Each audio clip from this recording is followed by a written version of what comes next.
Healing from emotional trauma can be messy and really confusing, and you may be filled with doubt, questioning whether you are actually healing. In today's video, I want to reassure you, to explain why it feels messy, why it's confusing, and show you how you can overcome these issues and keep pushing through to ensure that you are healing and moving forward. First and foremost, your progress is not going to be linear.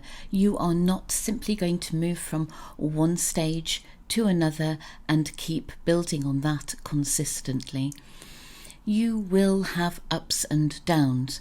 You will have days when you wake up and think, I've got this, yeah, it's sorted. And then something will happen to trigger you and you'll think, I don't have anything sorted. I'm right back to where I started, or even further back. But this isn't the case. You have to look at your overall progress, not just expecting each day to get better and better. But when you step back and look at that overall progress, you will see how far you've come.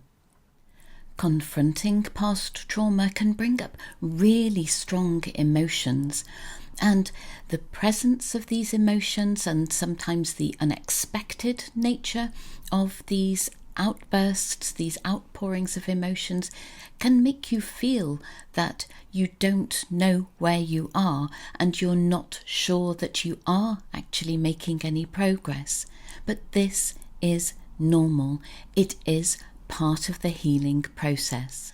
As you heal, you're aware of what the big traumatic experiences were, what those big wounds were. But as you work through these, other things will come to the surface, maybe smaller wounds, maybe layers that you weren't aware of. So you may come to terms with one thing, but find that there is something else behind it. Again, totally normal, and healing always takes longer than we think it's going to, longer than we want it to. So finding these layers and discovering things that we weren't expecting to find, or reactions that we weren't expecting to have, again, is all part of the process.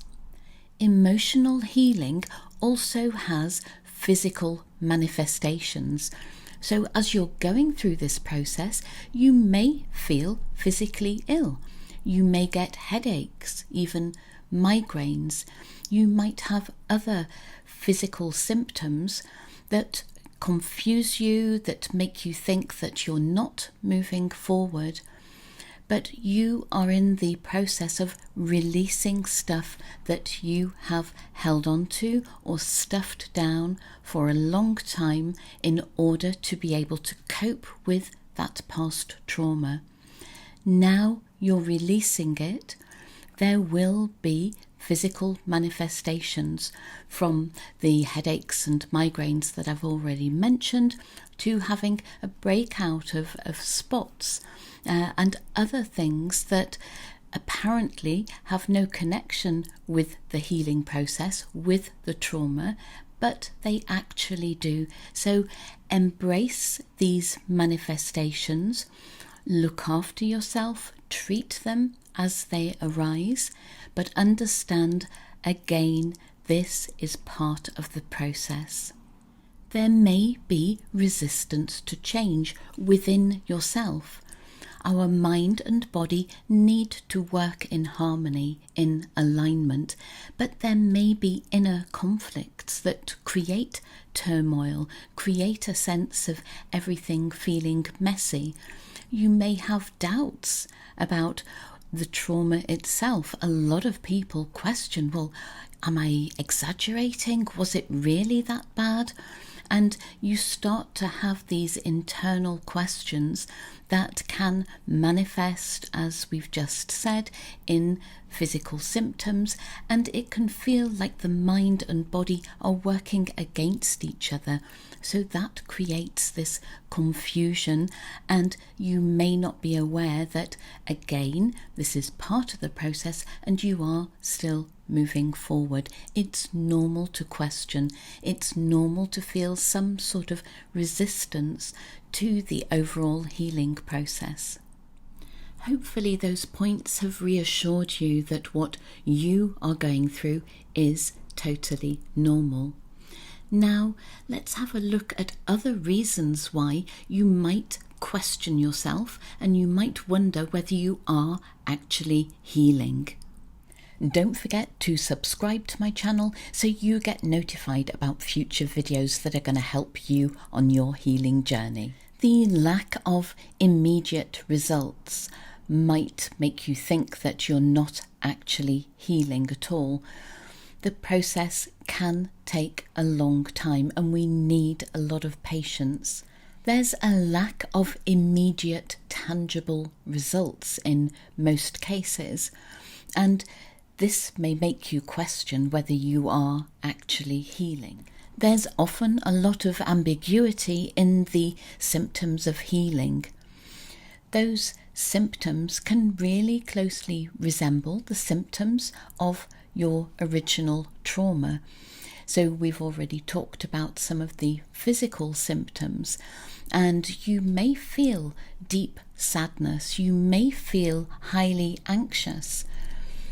This is part of the process, but it can make you think that you're not doing the right thing, that maybe you shouldn't even be trying to heal from this trauma. Maybe you're wondering whether it actually was trauma, or whether you're considering maybe going back to that situation. It is causing you confusion. Perhaps the biggest setback you can experience is when you begin comparing your journey with the journey of healing of other people. Maybe you're in a support group or in some sort of online Facebook group where you're watching and listening, reading testimonies of other people and comparing yourself to them. Everybody's healing journey is unique to them. So please don't compare yourself to others. Compare yourself with how you were 3 months ago, 6 months ago, and focus on where you are going, maybe in the next 3 months, but sometimes we just have to focus on hour by hour or day by day. But this is your unique journey. Nobody else experienced that trauma in the way that you did. So it makes sense that your healing is going to be unique to you as well. So avoiding that comparison is going to help make your experience, your healing, less confusing for you. So, what can you do to overcome the messiness and the confusion of the healing process? Let's take a look at some of the things that you can do to overcome the issues we've just looked at. Accepting that this journey of healing is non-linear is probably the first thing you need to do. Embrace this journey with all its meanderings, with those times when you feel like you've ground to a halt. It's okay to stop, to regroup, to take a rest. So you need to dig into your self-compassion and patience, and these are going to help you with this embracing of the non-linear progression. You need to build your emotional resilience, and you can do this in a number of ways. So practicing mindfulness, doing breath work, and these things you can do alone, or you can join a group, or work with a therapist. You could also reach out to a therapist experienced in dealing with emotional trauma recovery to help you on the whole of your journey. They become your travelling companion and can help with things, as we've just seen, building emotional resilience, but also processing all that trauma and creating a clean slate and a new chapter for yourself. It's also important to create your support network. Find your tribe, or create a tribe of like-minded people, people who have had similar experiences, or just people who you trust, who you feel emotionally safe with, knowing that they are going to be by your side on this journey. They will hold you in this healing space.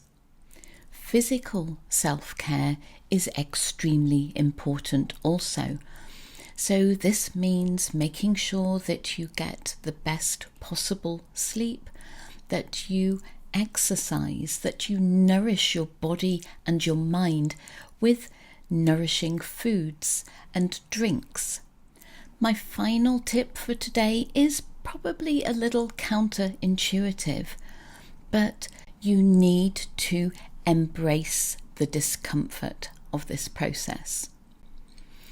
We need to accept and lean in to that discomfort.